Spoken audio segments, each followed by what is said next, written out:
লেঙেৰী উচ্চতৰ মাধ্যমিক বিদ্যালয়লৈ ভাৰত চৰকাৰে দুটা হোষ্টেল নিৰ্মাণৰ কাৰণে টকা প্ৰদান কৰিছিল।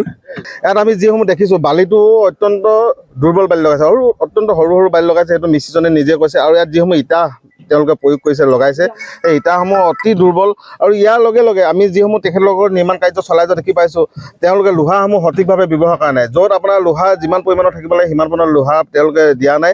আমি যিসমূহ তেওঁলোকে ৰিং বন্ধা দেখিছোঁ, তাত 6 ইঞ্চি থাকিব লাগে। তেওঁলোকে নিজে জনাইছে যে 6 ইঞ্চি থাকিব লাগে, 6 ইঞ্চি ঠাইত 17 ইঞ্চি আছে, ক'ৰবাত 18 ইঞ্চি, ক'ৰবাত 12 ইঞ্চি, কোনো ধৰণৰ মানে হিচাপ নাই।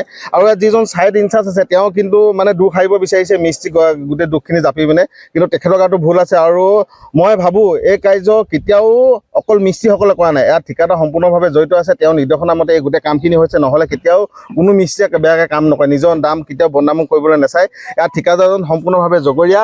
আৰু এটা কথা আমি স্পষ্টভাৱে জনাই দিছোঁ, আমি লেঙেৰী দল সংগঠন তথা লেঙেৰী ৰাইজে আমি জনাই দিছোঁ যে এই কাৰ্য আমি বন্ধ ৰাখিছোঁ, নিৰ্মাণ কাৰ্য বন্ধ ৰাখিছোঁ। এই কাৰণে বন্ধ ৰাখিছোঁ, তেখেতলোকে যেতিয়া ঠিকাদাৰ পক্ষ, বিভাগীয় কৰ্তৃপক্ষ, স্কুল কৰ্তৃপক্ষ আৰু স্থানীয় তেওঁলোকে দল সংগঠনৰ সৈতে আলোচনাত বহিব লাগিব। আলোচনাত বহাৰ পাছতে তেওঁলোকে পুনৰ নিৰ্মাণ কাৰ্য চলাই যাবৰ কাৰণে আমি অনুমতি প্ৰদান কৰিম।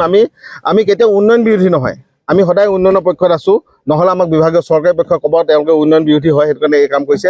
আমি উন্নয়ন বিৰোধী নহয়, আমাৰ উন্নয়ন লাগিব, কিন্তু তাৰ সময় পৰিমাণে আমাৰ যি এষ্টিমেটত আছে ঠিক তেনেদৰে আমাৰ কামসমূহ হ'ব লাগিব।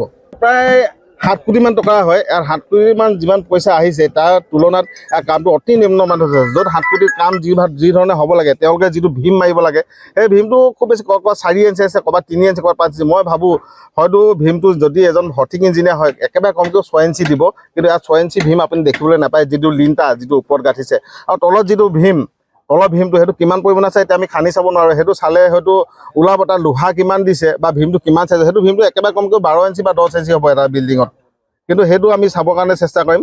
কিন্তু এতিয়ালৈকে চাব পৰা নাই, তেখেতলোকে যিহেতু পুতি দিছে মাটি তলে সেনে গম পোৱা নাই। আৰু এটা কথা, ৱালসমূহ একদম অত্যন্ত বেকা বেকি, কোনো ধৰণৰ হিচাপ নাই। ৱাল কিনি গৈছে ক'লৈ গৈছে কোনো হিচাপ নাই। তেওঁলোকে একদম খুব লৰালৰিকৈ দিনে ৰাতিয়ে কাম চলাই পিনে অকল মাত্ৰ প্লাষ্টাৰ মাৰি ওপৰত ৰং দি হয়তো ঢাকি থাকিবৰ কাৰণে চেষ্টা কৰিছে। সেইটো কাৰণে আমি ইয়াক তীব্ৰ নিন্দা কৰিছোঁ, গৰিহণা দিছোঁ। আৰু ইয়াৰ বিভাগীয় কৰ্তৃপক্ষ আৰু আমাৰ স্থানীয় মন্ত্ৰী মহোদয়ক অনুৰোধ জনাইছোঁ, ইয়াত তেখেতে নিজে ইয়াত চাই চিতি কামটো আগবঢ়াই নিবৰ কাৰণে তেখেতকো আমি বিশেষভাৱে অনুৰোধ জনাইছোঁ। যিহেতু তেখেতে এই স্কিমটো খুব সম্পূৰ্ণ হ'ব পাৰে, তেওঁ আগবঢ়াইছে, সেইটো কাৰণে তেওঁকো আমি এই স্কিমটো চাই চিতি আগবঢ়াই দিবৰ কাৰণে অনুৰোধ জনাইছোঁ। কেন্দ্ৰীয় চৰকাৰৰ আঁচনিৰ অধীনত অনুসূচিত জাতি ছাত্ৰ ছাত্ৰীৰ বাবে দুটাকৈ ইয়াত হোষ্টেল নিৰ্মিত হৈ আছে, প্ৰায় 7 কোটি টকাৰ অধিক টকাৰে।